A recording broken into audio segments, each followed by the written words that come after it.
جس کے اندر پاکستان تحریک انصاف کے جو لیڈرز ہیں جیسے بیرسٹر گوہر ہیں، سلمان اکرم راجہ ہیں، شیخ وقاص اکرم وغیرہ ہیں، ان لوگوں کو بھی اس میں ایک منسٹرز کی حیثیت سے رول ملے. اس کے بعد یہ گورنمنٹ جو ہے یہ ایک سنیپ الیکشن کی طرف جا سکے، عمران خان کو رہائی ملے، وہ جیل سے نکلیں. لیکن سنیپ الیکشن کے اوپر میں نے سوال اٹھایا تھا کہ اگر تو سنیپ الیکشن اگلے چند مہینوں میں ہوتا تو اس میں کوئی جان ہوتی. جب سنیپ الیکشن کا ذکر لکھا ڈان نے انہوں نے کہ وہ سنیپ الیکشن جو ہے وہ مارچ 2026 میں ہو سکتے ہیں، یعنی آج سے 1 سال اور 4 مہینے کے بعد، تو میں نے کہا کہ یہ سودا بکنے والا نہیں ہے، بیکاز اس کا مطلب ہے کہ جب تک وہ الیکشن ہوں گے پاکستان تحریک انصاف اس سیٹ اپ کا حصہ بن کے اپنی تمام تر مقبولیت کو کھو دے گی.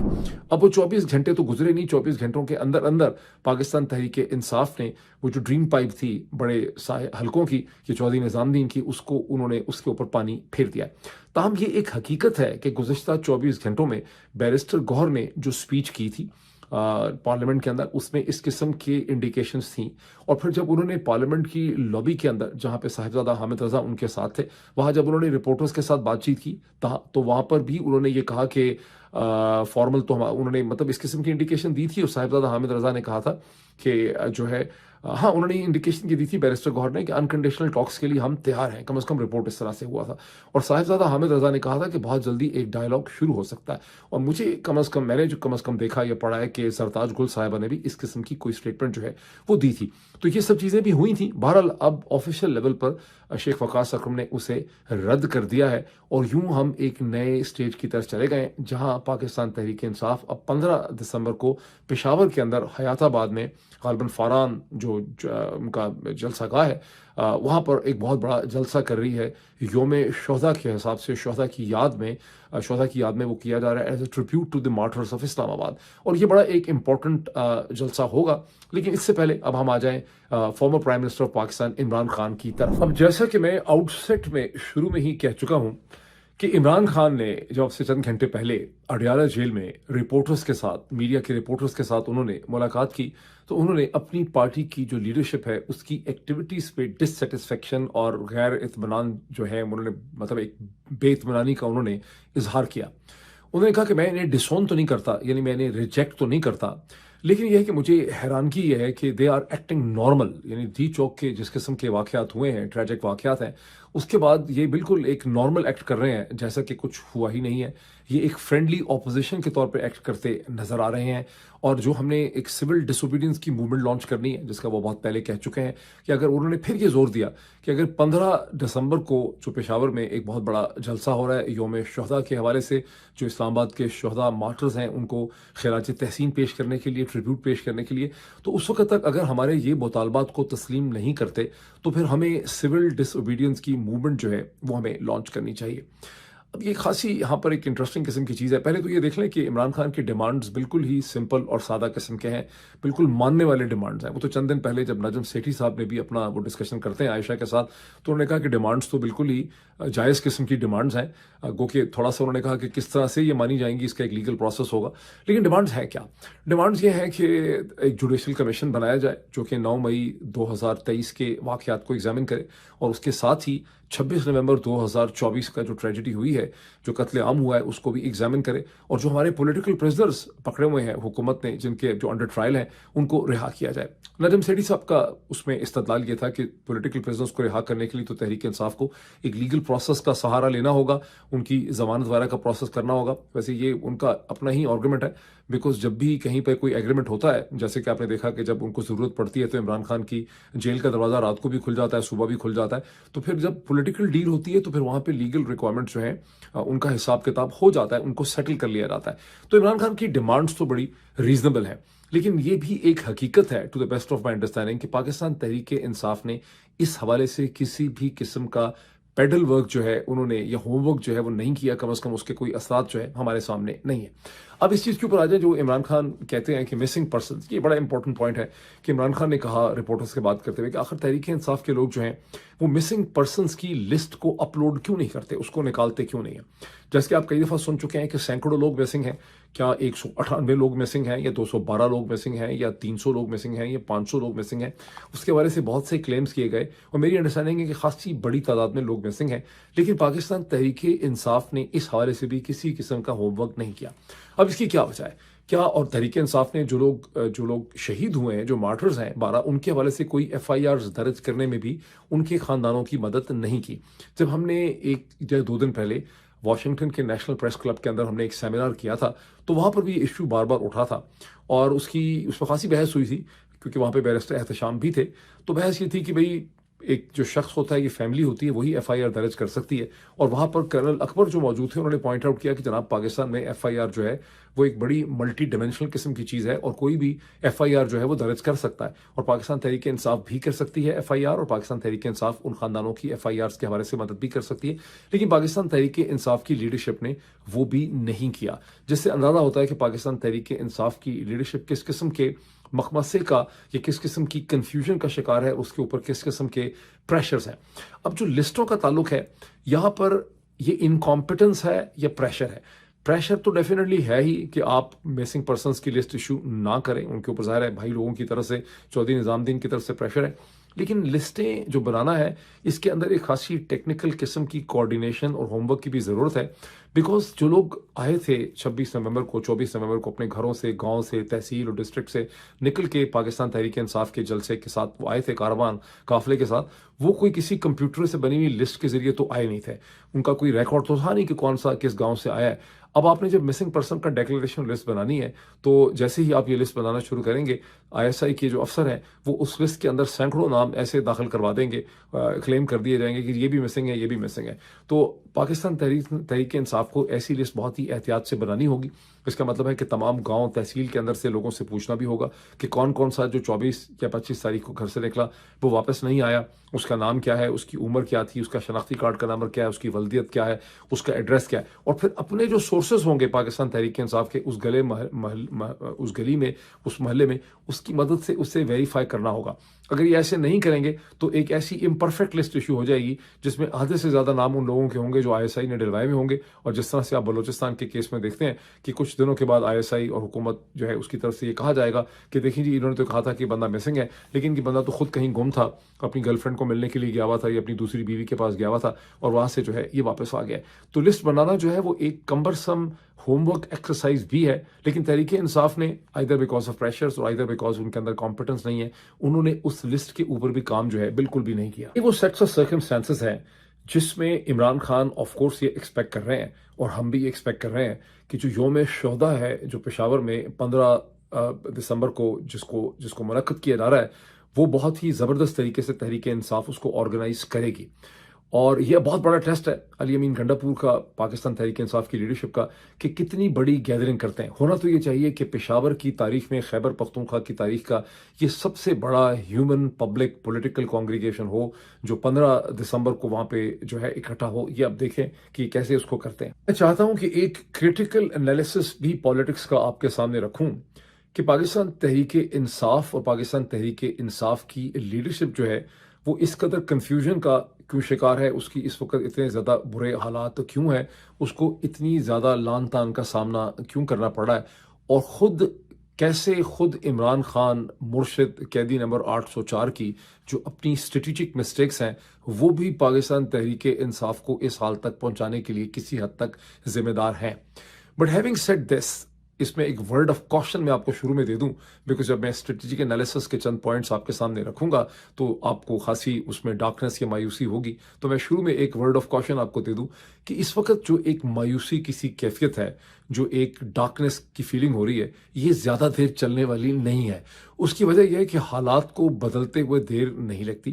جہاں پاکستان تحریک انصاف کو اس وقت سیٹ بیکس کا سامنا ہے، یا عمران خان کو سیٹ بیکس کا سامنا ہے، اس کے ساتھ ہی یہ جو رجیم ہے، شریف زرداری عاصم رجیم، اس کے بھی اپنے بڑے چیلنجز ہیں۔ پاکستان کی انٹائر ہسٹری میں جو شروع کی چند حکومتیں تھیں پاکستان مسلم لیگ کی، جو 1950s میں جب وہ الیکشن نہیں کرا سکے تھے، اس کے بعد سے کبھی بھی اتنی غیر مقبول حکومت جو ہے پاکستان میں نہیں ہوئی۔ ایون ماشاء اللہ کی جو حکومتیں ہوتی تھیں، جنرل ضیاء الحق کی، یا اسے کہتے ہیں جو حکومت جنرل مشرف کی حکومت تھی، ان کے پاس کچھ نہ کچھ ویئر ودول تھا، ان کے پاس کچھ نہ کچھ پبلک سپورٹ تھی۔ یہ تو ایک انٹائرلی ان پاپولر قسم کا سیٹ اپ ہے، اس کے بڑے چیلنجز ہیں۔ بہت جلدی آپ دیکھیں گے کہ ان کے اپنے چیلنجز کے اندر سے جو ہے راستے پاکستان تحریک انصاف کے لیے نکلیں گے. اور ایک بہت بہتر فیصلہ انہوں نے گزشتہ 24 گھنٹے میں کر لیا ہے کہ انہوں نے ایک پبلک ڈیکلیریشن کر دیا کہ ہم کسی یونٹی گورنمنٹ کا کسی ملٹی پارٹی گورنمنٹ کا ہم حصہ نہیں بننے والے, کیونکہ اس قسم کی غلطی جو کہ ان کو اس میں لے جانے کی کوشش کی جا رہی تھی, اگر وہ ایسی غلطی کرتے جو مجھے لگتا ہے کہ بیرسٹر گوہر شاید کرنا چاہ رہے تھے, تو اگر اس قسم کی یہ غلطی کرتے تو پھر پاکستان تحریک انصاف کی تمام سیاست جو ہے وہ ختم ہو جاتی. تو آپ بہت جلدی دیکھیں گے کہ پاکستان تحریک انصاف اور عمران خان کی پالیٹکس جو ہے اس کرائسس میں سے آپ کو ری ایمرج کرتے نظر آئے گی. اور اگر 15 دسمبر کا ہی پشاور کے اندر انہوں نے پاکستان تحریک انصاف نے تھوڑی سی ہمت کی اور ایک تاریخی انہوں نے وہاں پہ یوم شہداء منا لیا, تو آپ دیکھیں گے کہ مایوسی کی بادل جو ہیں وہ چھٹنے لگ جائیں گے. اب میں آپ کے سامنے یہ انالیسس رکھنا چاہتا ہوں, میں آ رہا ہوں تھوڑا سا سائڈ پہ, کہ پاکستان تحریک انصاف کے لیڈرز کی مجبوریاں بنیادی طور پر ہے کیا. اس کے چند پوائنٹس کو سمجھنا بہت ضروری ہے. پاکستان تحریک انصاف, جیسا کہ میں نے اپنے بعض پچھلے ویلاگس میں کہا, یہ ایک خالصتاً الیکٹورل پارٹی ہے جو معرض وجود میں آئی ہے الیکشنز جیتنے کے لیے, الیکشنز جیت کے حکومت بنانے کے لیے. اس کے لیڈرز چاہتے ہیں کہ وہ چیف منسٹر بنے, منسٹرز بنے, ایم این اے بنے, ایم پی اے بنے, اپنے اپنے حلقوں کے اندر کام کریں, ڈفرینٹ سکیمز لے کر آئیں اور اپنی پاپولیرٹی کو کنٹینیو کریں. اپنی اس کاوش میں اپنی حکومت بنانے کے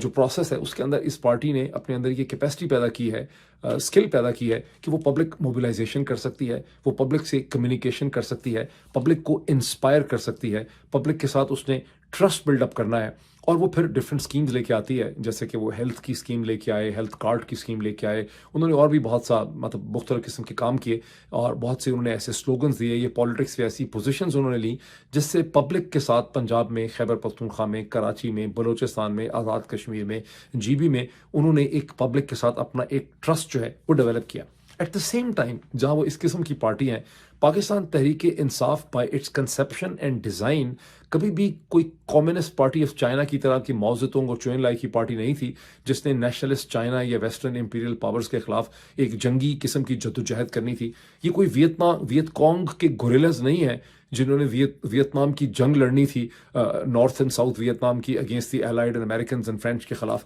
یہ کوئی مکتی بانی نہیں ہے جس نے ہندوستان کی مدد سے پاکستان کی فوج کے خلاف ایک جنگ لڑنی تھی, گوریلا جنگ لڑنی تھی. یہ کوئی افغان طالبان نہیں ہے, یہ تو ایون ٹی ٹی پی بھی نہیں ہے, یہ تو کوئی بی ایل اے بھی نہیں ہے.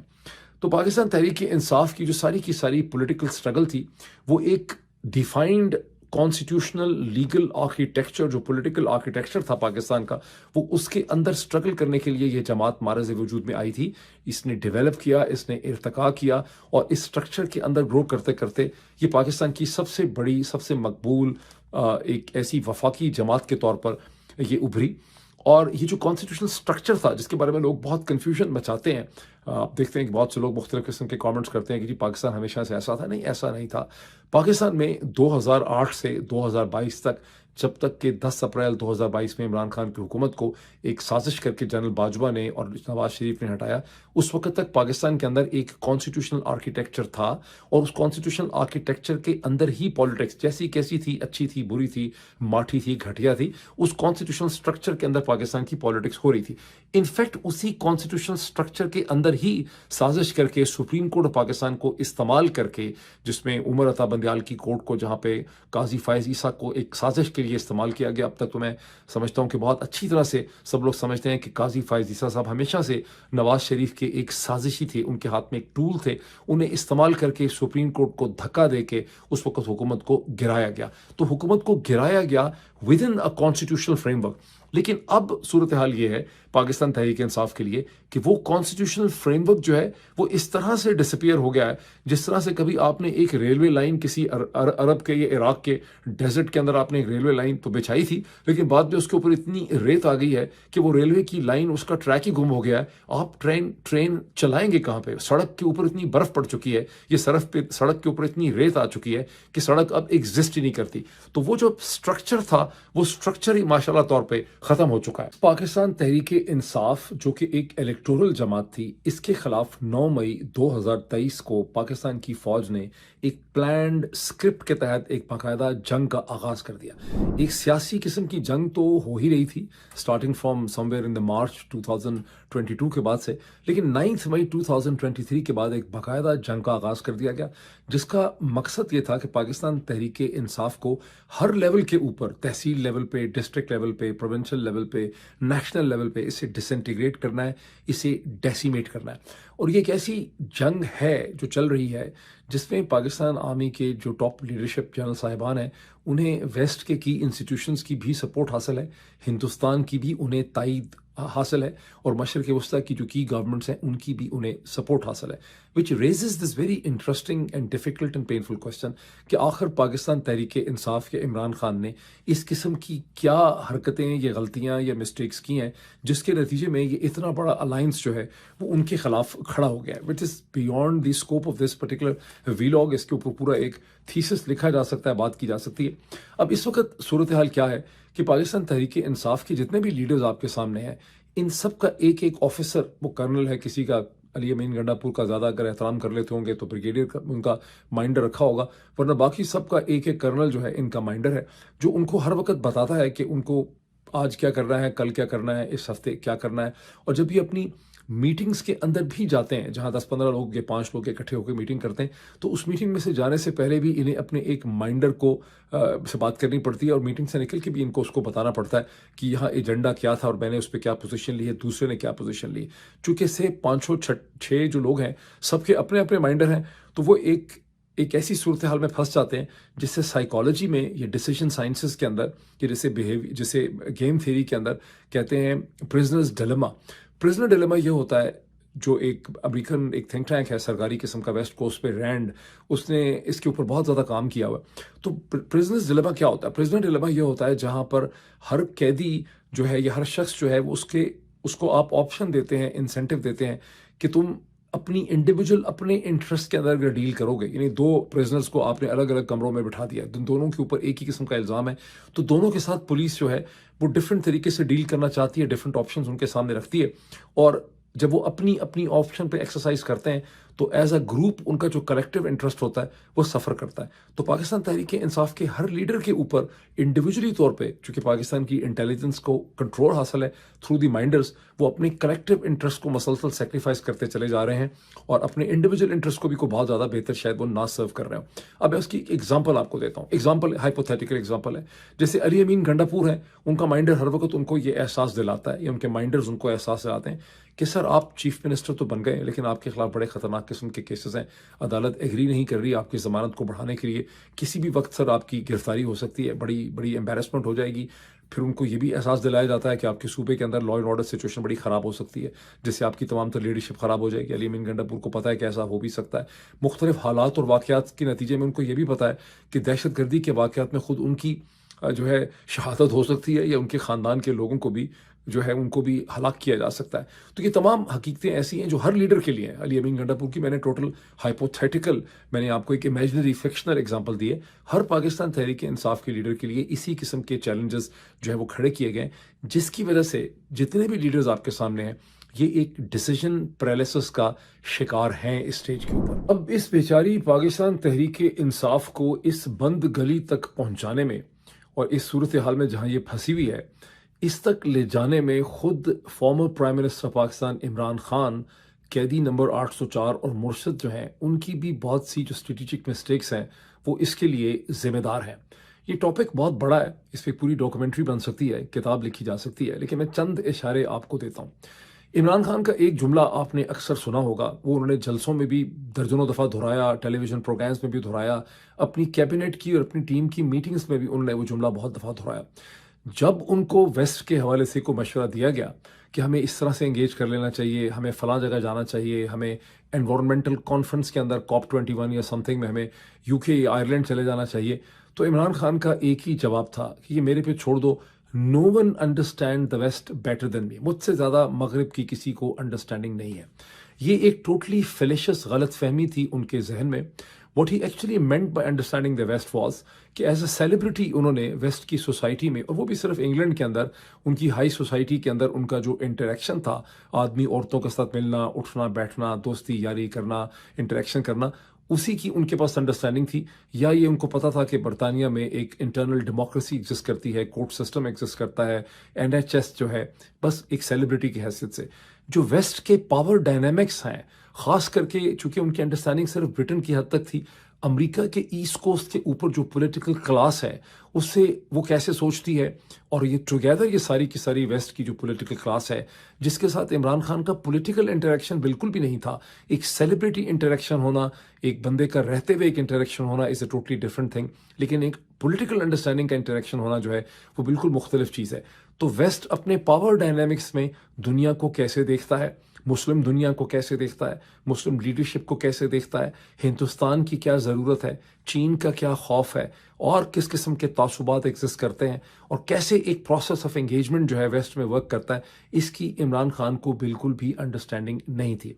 کچھ تو انہوں نے ایسی سٹیٹمنٹ جیسے یونائٹڈ نیشن کی ان کی سپیچ ہے، اور بھی بہت سی انہوں نے چیزیں کیں جس سے بہت بدگمانیاں، غلط فہمیاں پیدا ہوئیں. در حقیقت عمران خان بالکل بھی وہ کیریکٹر نہیں ہے جس پرتوں پہ، جس لینس سے آج ویسٹ کی بہت سی ایلیٹ، خواہ وہ سی آئی اے میں ہو یا ڈپارٹمنٹ آف اسٹیٹ کے اندر ہو یا خود کسی پولیٹیکل پارٹی کے اندر ہو یا کانگریس میں ہو یا سینٹ میں ہو یا نیو یارک ٹائمز کے اندر ہو، وہ جس لینز سے عمران خان کو دیکھتی ہے وہ ایک ٹوٹل مس انڈرسٹینڈنگ ہے. عمران خان وہ خطرناک شخص نہیں ہے جس طرح سے ویسٹ کی رولنگ ایلیٹ ان کو دیکھتی ہے. لیکن apart from the mistakes and statements, جو سب سے بڑا اس میں کمزوری تھی کہ پورے 4 برس میں as prime minister of Pakistan انہوں نے کوئی انیشیٹو ایسا نہیں لیا ویسٹ کے ڈیسیجن میکرز کو انگیج کرنے کے لیے. اور ان کے پاس بڑی اپرچونٹی تھی کہ وہ ویسٹ کی ایک سیکنڈ ٹیئر لیڈرشپ کو، تھرڈ ٹیئر لیڈرشپ کو، اوپینین میکرز کو، میڈیا کو، یہاں کی مختلف پولیٹیکل لیڈرشپ جو ہے اس کو مختلف طریقوں سے انگیج کر سکتے تھے. اگر آپ لوگ چاہیں گے تو میں کسی اور ویلاگ میں آپ کو ایکسپلین کر دوں گا. دوسرا جو عمران خان کا جو اس سے بھی بڑا، ویسٹ سے بھی بڑا ان کا جو یعنی پرابلم تھا، یعنی ویسٹ والا پرابلم بھی بہت امپورٹنٹ ہے اور تھا اور ہمیں اس کا کوئی حل ڈھونڈنا ہے،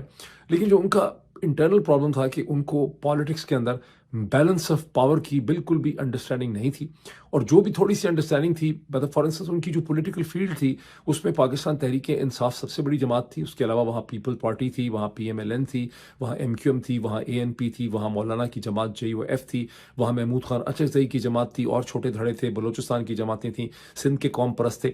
عمران خان نے یہ آئیڈینٹیفائی کرنا تھا کہ مجھے کس جماعت کے ساتھ کس قسم کی دشمنی رکھنی ہے، کس قسم کی لڑائی رکھنی ہے. اور وہ جو کہتے ہیں نا کہ ایسکیمو کو برف کے 100 ٹیمپریچر پتہ ہوتے ہیں، پالیٹکس کے اندر بھی 100 ڈفرینٹ قسم کی موڈز اور 100 ڈفرینٹ قسم کی دشمنیاں ہوتی ہیں. پالیٹکس کبھی بھی بلیک اینڈ وائٹ نہیں ہوتی، پالیٹکس میں شیڈز آف گرے ہوتے ہیں. عمران خان کا سب سے بڑا جو مقابلہ تھا وہ پنجاب کی پولیٹیکل ٹرف میں نواز شریف کی جماعت پی ایم ایل این کے ساتھ تھا ان کا، اور پھر کسی حد تک آپ کہہ سکتے ہیں کہ کراچی میں ایم کیو ایم کے ساتھ تھا. باقی تمام جو پاکستان کی پولیٹیکل جماعتیں تھیں ان کے ساتھ عمران خان ان کو لے کر چل سکتے تھے، ایک پولیٹیکل الائنس کریٹ کر سکتے تھے. اور اگر عمران خان آصف علی زرداری کی پاکستان پیپلز پارٹی کے ساتھ اپنے تعلقات کو بہت خراب نہ کرتے، ایک ورکنگ ریلیشن شپ رکھتے، خواہ اپنے منسٹرز ہی کے ذریعے رکھتے، لیکن وہ جو ایک وار آف ورڈز ان کی ہر وقت چلتی رہی، اور جو ان کا لیک آف ٹرسٹ تھا جو ان کا تھا، اور اور جو انہوں نے ایک کرپشن کے اوپر دارالحرب ڈیفائن کیا ہوا تھا پوری دنیا کو، کرپشن ورسز نان کرپشن میں، اگر وہ اس بچگانہ قسم کی تھیری کے اوپر آپریٹ نہ کرتے جس کے اوپر اپنی پوری پالیٹکس انہوں نے کھڑی کی ہوئی ہے،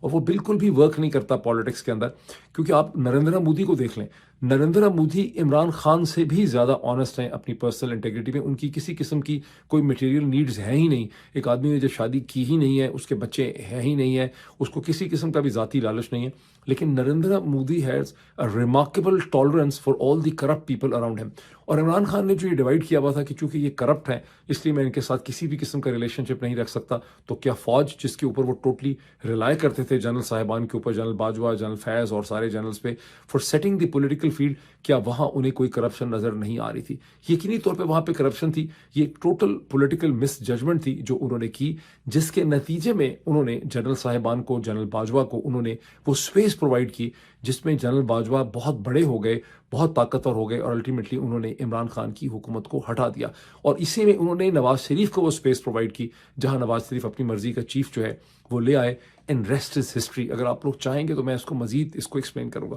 اب اس وقت تو چیلنج یہ ہے پاکستان تحریک انصاف کا کہ کیا اگلے